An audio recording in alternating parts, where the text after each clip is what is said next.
This is World Comics Review, and this is take 3, so let's hope I can avoid rambling too much this time around.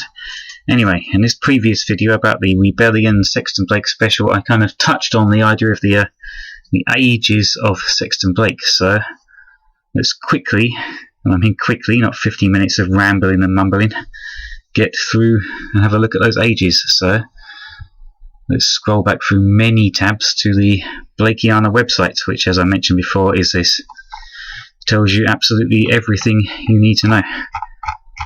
Endless articles. But the part we're interested in is the Blakeana Bibliography, which, as you can see from the size of this scroll bar, was pretty extensive. So yes, very long saga, and we're still going. 1938, 1956, and so on and so on. So, what are the ages of Sexton Blake? They're roughly divided into the pre-war, that being World War I, the Golden Age, the lean years, and the New Order, and then I guess kind of the Dark Age where nothing much was happening. But I like to split the beginning, the pre-war era, into two parts.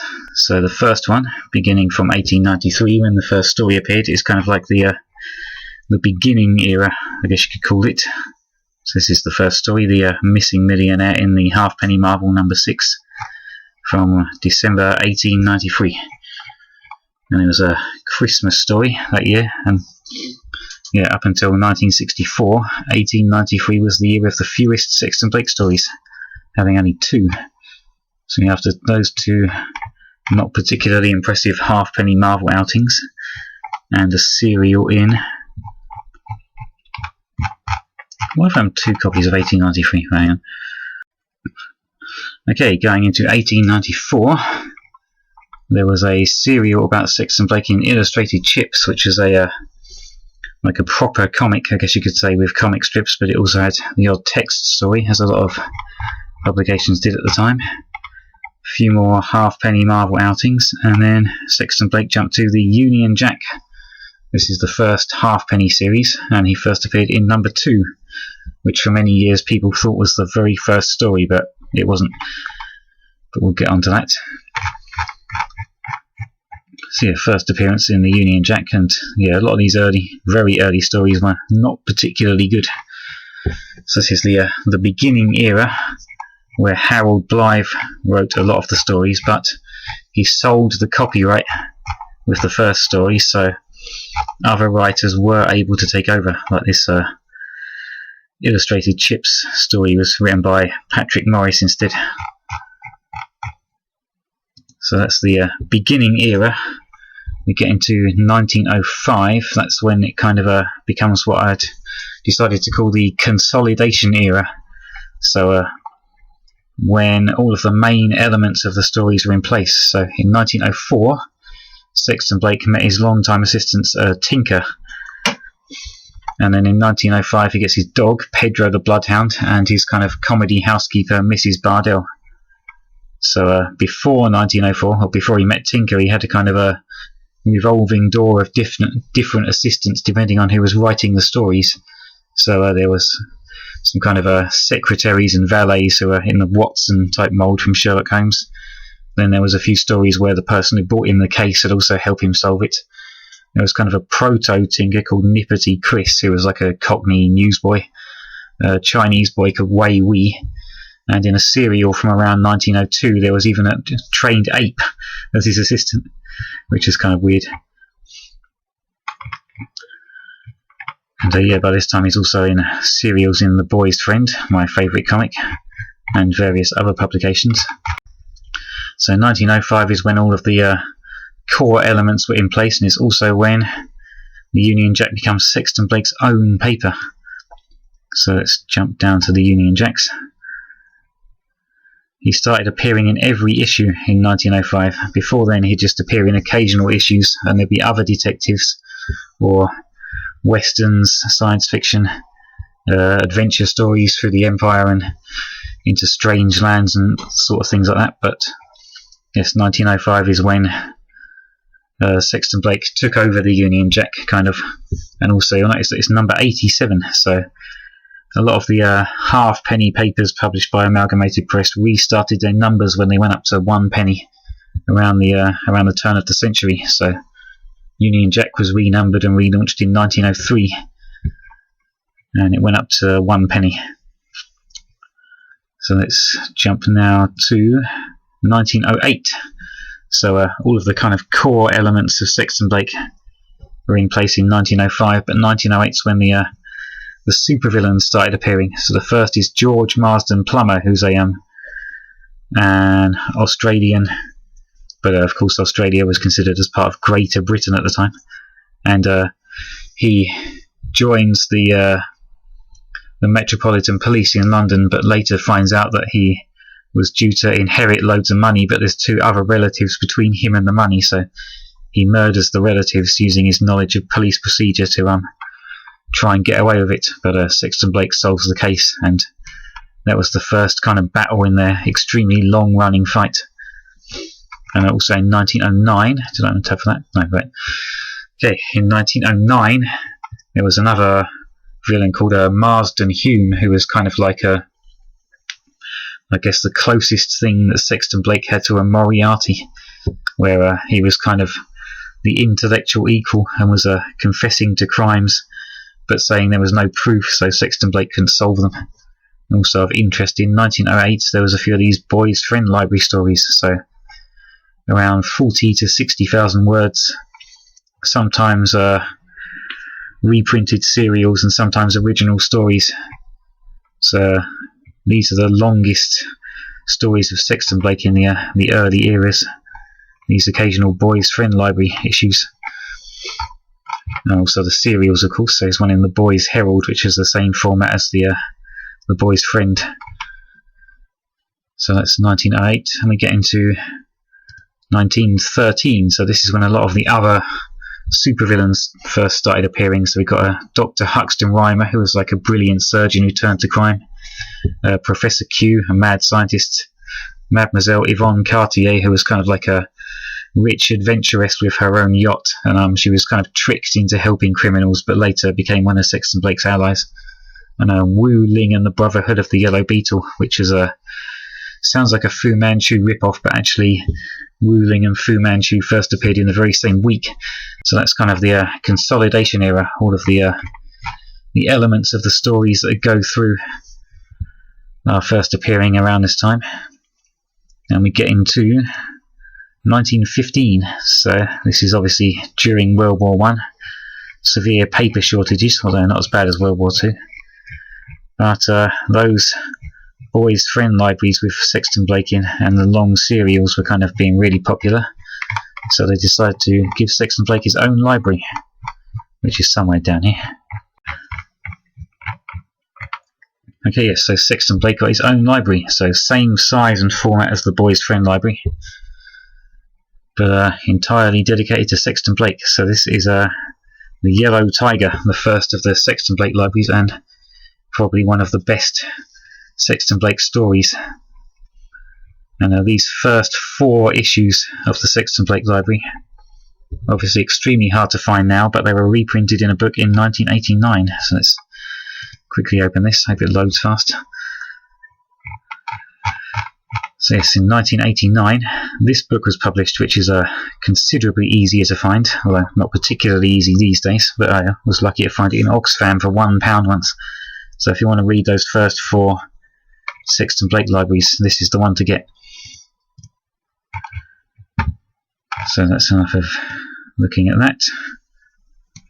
So obviously that's during World War I, which is kind of the ending of the Consolidation Era.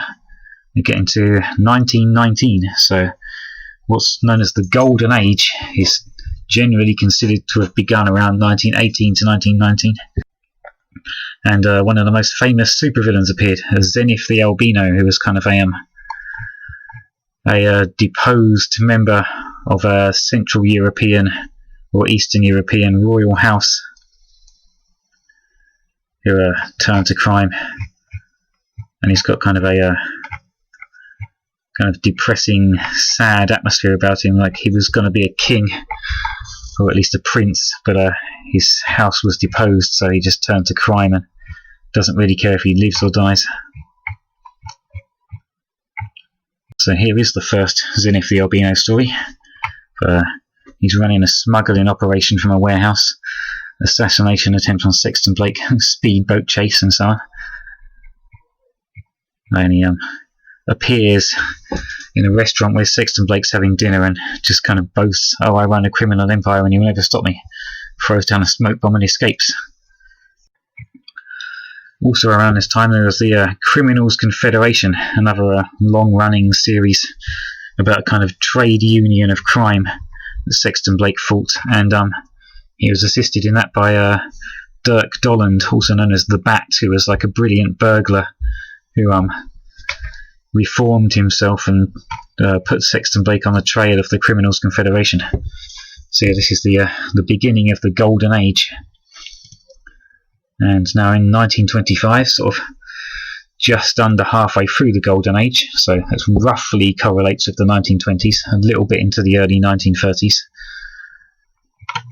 And basically any Union Jack or Sexton Blake library you get from around this time is basically guaranteed to be entertaining. Also some backup stories in the Nelson Lee library, which don't appear to have been quite as good. Anyway, for some reason, in 1925, the Sexton Blake library was relaunched, so this is issue 1 of series 2. And as I said before, the halfpenny weeklies were relaunched when their price was increased to a penny, but this is has been 4p for quite a while already, so not quite sure why the relaunch happened, but yeah, that's series 2. So that's the Golden Age over and done with, and we're getting into the beginning of the end of the Golden Age. There was kind of the Golden Age kind of slowly petered out and was replaced by the next era called the Lean Years, and generally the starting point for that is considered to be when Union Jack was turned into Detective Weekly, which had larger size pages, but these kind of washed out grayscale covers that are kind of weird. Yeah, the first series of Detective Weekly stories was kind of pretty good. So Sexton Blake's younger brother Nigel Blake has turned to crime, and Sexton Blake has to kind of protect him and hide him from the police. And it's a really good serial with lots of back and forth duels and his brother escaping and having to be recaptured, but also hidden from the police who are also investigating his crimes. And I say that'd be pretty good, but actually it was kind of a rehash of a story from 1907, where Sexton Blake had an older brother who also turned to crime and also had to be hidden from the police. So yeah, after this first series, Detective Weekly went off the boil pretty quickly, and for a while Sexton Blake disappeared from it entirely, and then when he returned to it, it was just reprinted Golden Age stories. So that's Detective Weekly, and we get into the Lean Years. So at the time, this was regarded as a not particularly good series of stories. A lot of the kind of colourful costumed supervillains disappeared and were replaced by kind of more ordinary murder mysteries, like the Derelict House, the Arterial Road Murder, not particularly inspiring titles. Kind of more ordinary kitchen sink drama, down to earth mysteries. So let's go to 1939, well into the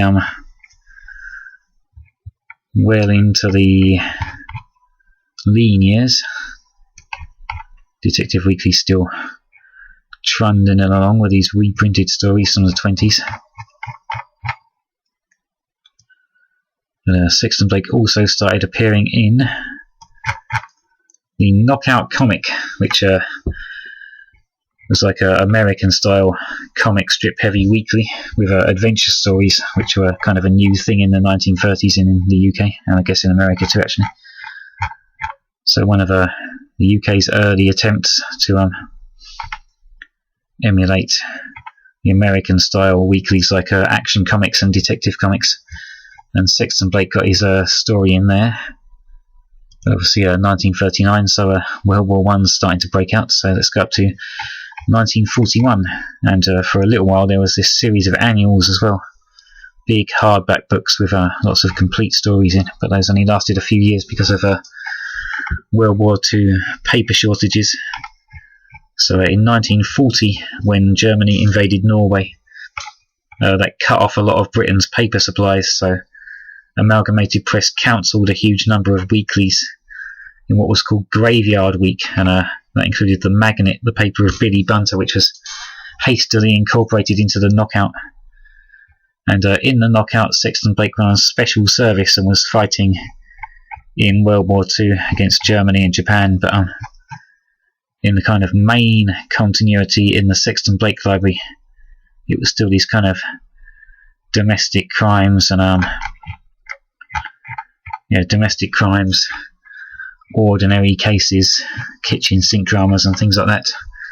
And also in 1941 we began Series 3, so again no major sort of relaunch, it's just a transition. It'd already been sixpence for quite a while, but new number 1 again, and that's the beginning of Series 3 of the Sexton Blake Library. So The Body on the Road, Crime of Corporal Sherwood, Man from Occupied France, I guess that could be an interesting spy story. And The Case of the Mystery Parachutist. So as I said, mostly in the Sexton Blake Library it was concentrating on like domestic crimes, kitchen sink drama type things, but some people wanted that because it was escapism from the war, but other people wanted more kind of war-centric mystery stories, so they'd do an occasional Sexton Blake Library where there'd be 2 short stories instead of 1 long story, and this is one of those. So The Mystery Parachutist, Sexton Blake investigating a German spy, and The Haunted Hotel, a reprint from the Golden Age Union Jack, a more kind of a escapist, non-wartime story.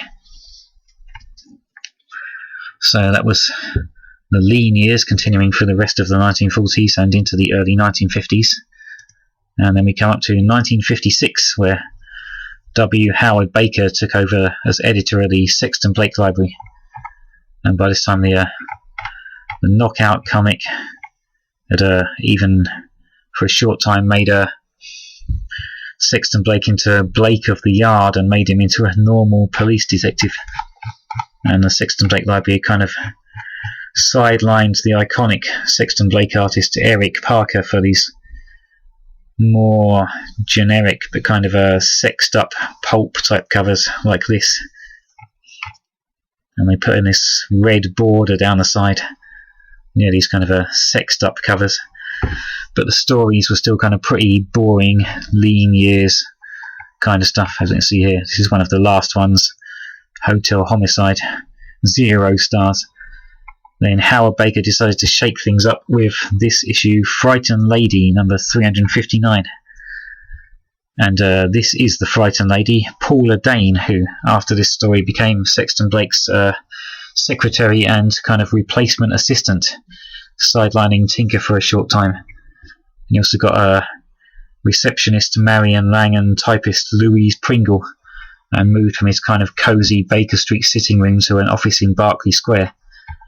And as we can see, this is Series 3 and Series 4, so this is kind of retroactively considered the beginning of Series 4 of the Sexton Blake Library, when there was a major change and shake-up to the style, but for once they didn't renumber, so Series 4 starts with number 359.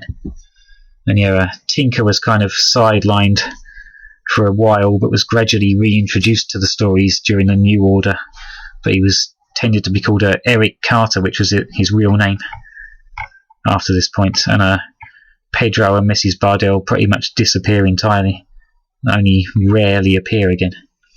So the New Order went a lot more kind of pulpish and James Bondish.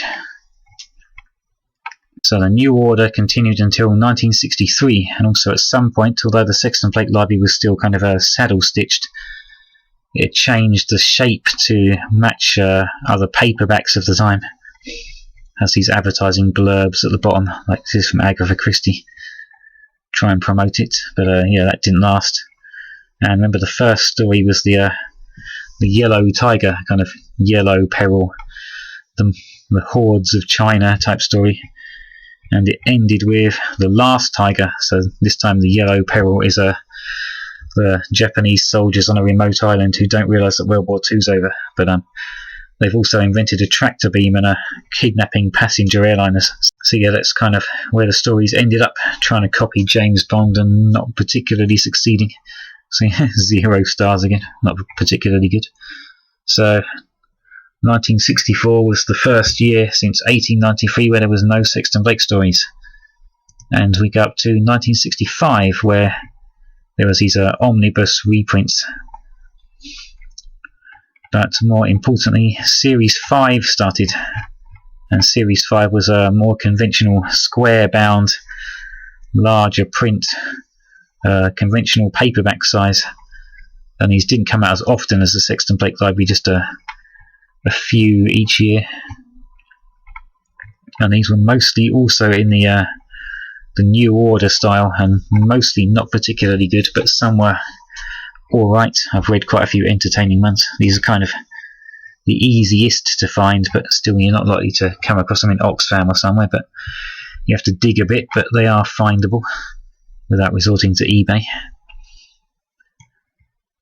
And yeah, these are mostly in the New Order style, but Tinker and very rarely Mrs. Bardo and Pedro would make the occasional appearance.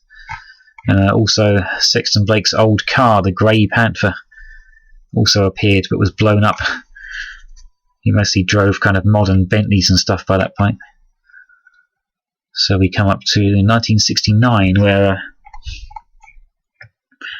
Series 5 kind of petered out, but there were a few new hardback format stories which are probably meant to be stories for Series 5 of the library, but they just kind of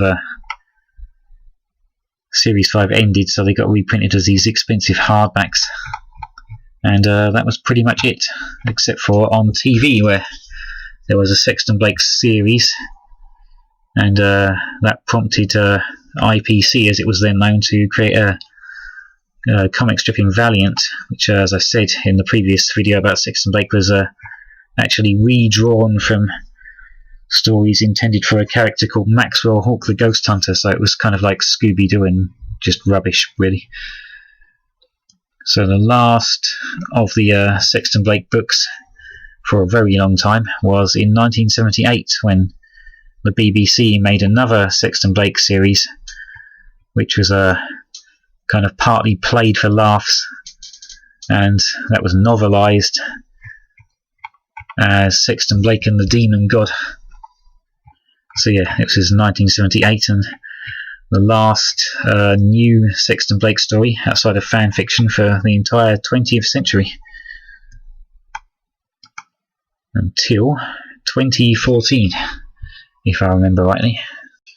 Okay, so in 2014, outside of the occasional fan fiction, we had the first new official Sexton Blake story, which is issue 1 of Series 6 of the Sexton Blake Library. The kind of big hardback which cost $19.99, put out by a small publisher called Obverse Books. So it didn't sell particularly well. So one new story, The Silent Thunder Caper, and a reprint of the first story featuring the same villains, the Three Musketeers. So yeah, there's only one entry in Series 6, and it didn't sell particularly well. So that was the last of the new Sexton Blake stories until 2020. When the book I mentioned in the previous video, this one, had its comic strip, The Death of Sexton Blake, but the bibliography page for 2020 doesn't actually mention that book yet, so it only mentions these two reprint anthologies. Yeah, it doesn't actually mention the Rebellion special yet, but yeah, up till now, 2014 and 2020, only 2 new stories for the whole 21st century. But there's rumblings that there will be more from Rebellion, so I guess we're going to see what the next age of Sexton Blake is.